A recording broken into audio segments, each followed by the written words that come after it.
प्रकाश वाले सुन लो चिड़िया चेतरी दा महीना चेते भुले मेरे तेनू चिड़िया चेतरी दा महीना चेते भुले मेरे तेनू बागी खेड़ियां दी बेली नारे ला के तू मैनू बागी खेड़ियां दी बेली नारे ला के तू मैनू सारे अंग साथ छड्डे सजण जाने आ मैं तेनू सारे अंग साथ छड्डे सजण जाने आ मैं तेनू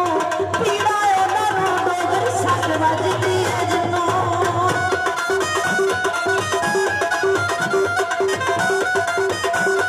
इंशाअल्लाह तुम्हें नहीं जाना नहीं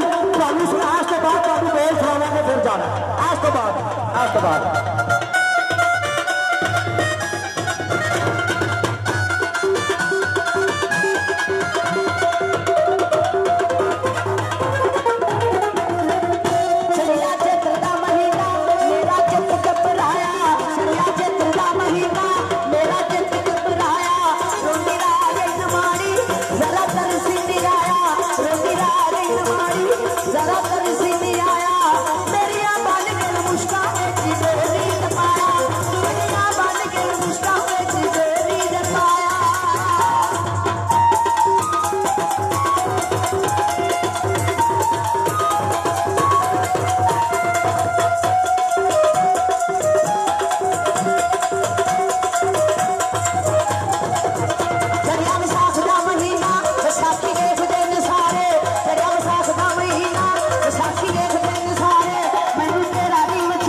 खुशियां